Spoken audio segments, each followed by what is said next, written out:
Hi everyone. So in this video, we're going to talk about using the different algorithms to do division that are outlined in the book on page 112. So we're just going to do an example of a division problem using each of these different algorithms. So the first algorithm that the book talks about is the scaffolding algorithm. So this one uses that guess and check strategy from chapter 1 to get us closer and closer to the correct answer. So what we're going to do, right, so we need some space above and below where we write our division. So let me write this kind of a little lower. So we have 6 divided, we're doing 4, 3, 5, 6 divided by 6. Okay, so again, this is base 10.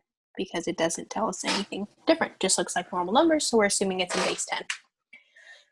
Okay, so the scaffolding algorithm looks at the number as a whole, right? So we're taking 4,356 and we're dividing it into 6. So we're seeing how many groups of 6 can I make? So we're going to take the number that we're dividing by and kind of think about it in a rounded version. So think about it, well, that's really close to 4,000. And I know that if I'm looking at groups of 6, well, surely I can get 600 groups of 6 into 4,000 because you know that 6 times 6 is 36. And when you do 600 groups of 6, that's 3,600. Surely that'll go into 4,356. So we divide, so we subtract this 3,600 that we get when we multiply 6 by 600, and we are left with, right, we borrow here, this is 13, so we're left with 756. Okay, so now we're thinking, again, how many groups of 6 can I make to go into 756? Well, we say, okay, surely we can have 100 groups of 6 go in, because 100 groups of 6 is 600, and that's less than has 756. So again, when we do that, we are left with 156 groups. And we say, okay, well, I know I can get 20 groups of 6 because 20 groups of 6 is 120. Okay, so when we do that, we're left with 36. And so eventually you're going to be left with a multiple of 6. And we know that we can get exactly 6 groups of 6 to get 36. So if you did all of your intermediate steps of subtraction correctly, eventually, if this is dividing evenly, which things will, you should be left with a multiple of 6 that you can get exactly 6 groups, however many groups of 6, and even a whole number amount of groups of 6. So yeah, we just kind of keep subtracting, and then our quotient is going to be the sum here. So our quotient is just going to be adding up how many groups of 6 we had. So you do 600 plus 100 plus 20 plus 6 is 726. So our quotient is 726. Okay, so like always, let's write down what we did. So the first thing that we did was to estimate how many groups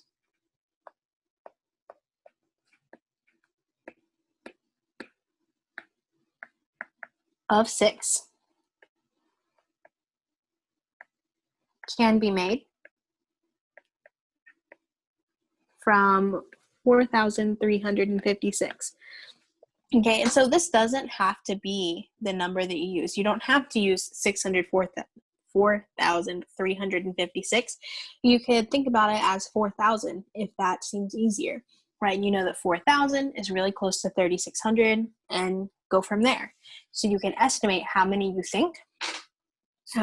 of 6 you think can be made. So then we're going to multiply and subtract. So we're going to multiply that many groups that we estimated by 6. We're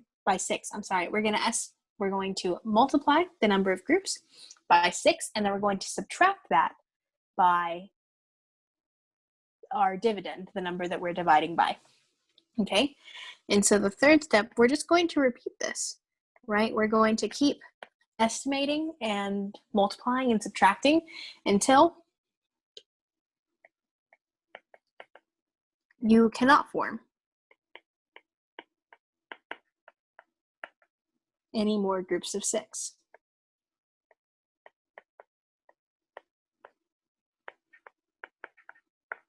And then lastly, we're going to add up how many groups we had.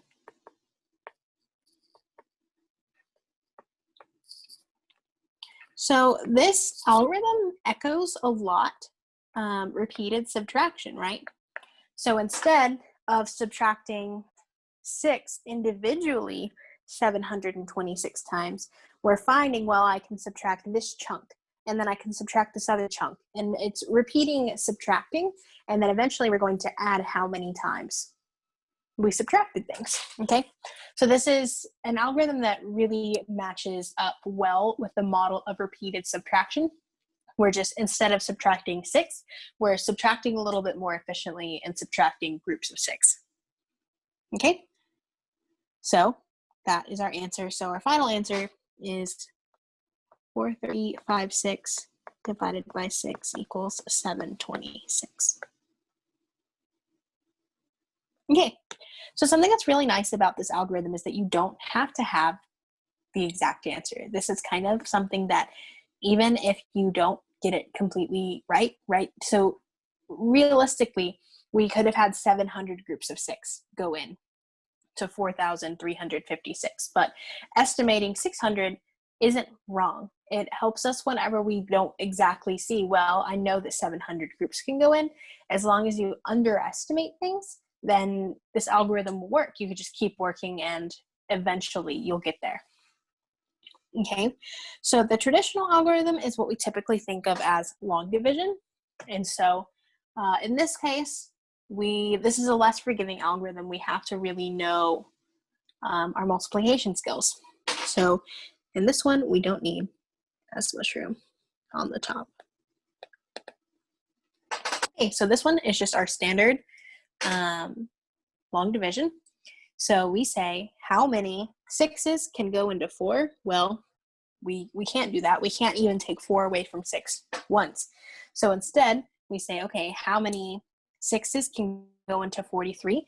And so in this case, you have to know your multiplication facts. You have to know that we have 7 6s that can go into 43 to give us 42.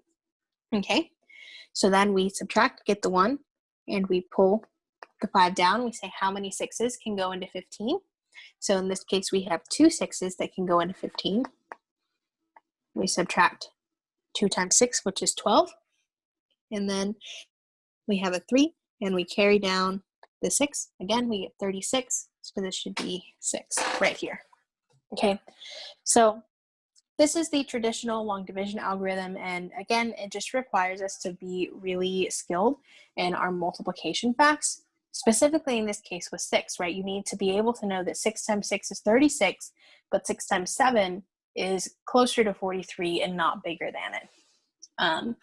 So yeah, you have to really know your multiplication skills, but again, it's pretty much the same, right? It's repeated subtraction. We see how many 6s go into 43 and we have it exactly instead of estimating. But one potential problem or kind of negative side to this algorithm is that you have to know what to do with zeros. So for example, if we divided 7 and we have 3,528 and we want to divide by 7, well, we know that 7 goes into 35 5 times exactly.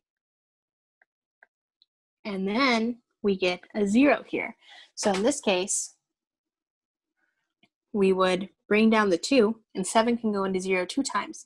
But a lot of times when you're learning this, you would see, oh, okay, I have 28 left, and so that's just going to give me a 4. Whereas that's not the right thing to do. In reality, what would be correct whenever we're doing this is that we have 7 goes into 35 5 times. We get a 0, we bring down the 2. 7 goes into 2 0 times. And so then we bring down the 8 again, and we get 4. So if we have something that divides evenly in an intermediate step, and we're getting a 0, it's oftentimes, it's easy to make the mistake of not putting that 0 in because 7 can't go into 2. So this is a potential problem of this algorithm, right? This is an easy mistake to make, whereas it's less likely to happen with the scaffolding algorithm, because instead of thinking things as, right, 35 and 28 down here, we're thinking it as 4,000 and 350 and 6, and really working with that place value. Okay, so these are the algorithms that the book talks about.